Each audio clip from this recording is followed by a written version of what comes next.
National Herald case में आज प्रवर्तन निदेशालय यानी ईडी के द्वारा जो श्रीमती सोनिया गांधी जी और श्री राहुल गांधी जी का नाम चार्जशीट में आया है, ये मामला दर्ज तब हुआ था जब मोदी जी की सरकार आई भी नहीं थी। अतः कांग्रेस पार्टी का इस पर राजनीति करने का आधार नहीं बनता है। नेशनल हेराल्ड केस में आज प्रवर्तन निदेशालय यानी ईडी के द्वारा जो श्रीमती सोनिया गांधी जी और श्री राहुल गांधी जी का नाम चार्जशीट में आया है, ये प्योरली एक टेक्निकल मामला है।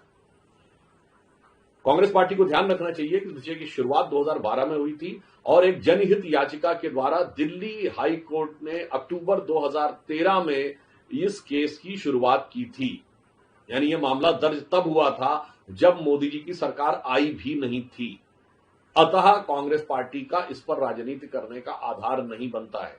टेक्निकली देखें तो यह भारत के इतिहास का एक विचित्र मामला है जिसमें कोई एक ऐसी कंपनी 90 करोड़ की देनदारी में बिक गई जिसके पास हजारों करोड़ की संपत्ति थी, जो किसी के द्वारा समझ में आने वाली बात नहीं है।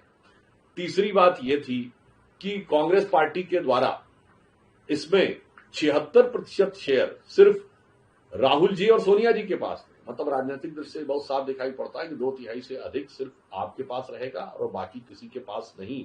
और मजे की बात यह है कि बाद में ये ने तय किया कि प्रकाशन बंद हो जाएगा और प्रॉपर्टी के बिजनेस में काम करेंगे। ये अपने आप में बड़ी विचित्र बात है। तो कांग्रेस पार्टी से एक सवाल पूछना चाहता हूं। आप कहते हैं कि पंडित नेहरू के द्वारा स्थापित थी स्वतंत्रता संग्राम सेनानियों के द्वारा एजेएल एसोसिएटेड जनरल लिमिटेड स्थापित की गई थी। तमाम तो लोगों ने आपत्ति दर्ज की थी कि शेयर धारकों के पास शेयर थे उस जमाने के और उनसे पूछे बगैर यह दे दिया गया। तो यह गंभीर तकनीकी प्रश्न था। जहां तक मुझे ध्यान है तो शायद ये शांति भूषण जी ने भी इस विषय के ऊपर कहा था कि उनके पास भी कोई शेयर थे। खैर वो विषय अलग। मैं एक नैतिक प्रश्न पूछना चाहता हूं। कांग्रेस के लगातार 5-6 दशक तक सत्ता में रहने के बावजूद कांग्रेस के अनुसार स्वतंत्रता संग्राम सेनानियों को समर्पित पंडित जवाहरलाल नेहरू जी के द्वारा स्थापित ये तीनों अखबार इस कदर घाटे में कैसे चले गए कि वो बंद हो गए।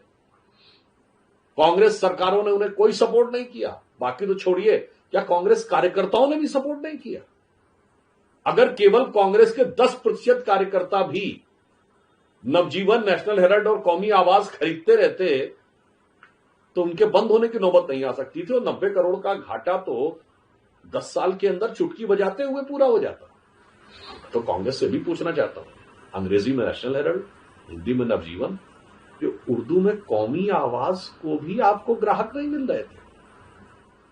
ये तो दिखाई पड़ रहा है कि लगता कांग्रेस के पदाधिकारियों और कार्यकर्ताओं की ही आस्था उनके इस जो दावे है कि स्वतंत्रता संग्राम सेनानी और कांग्रेस का भावनात्मक लगाव था, ये भावनात्मक लगाव कितना यथार्थ था ये इसका प्रमाण दे रहा है। या फिर लगाव उसकी संपत्ति से था, ना कि उसकी भावना से।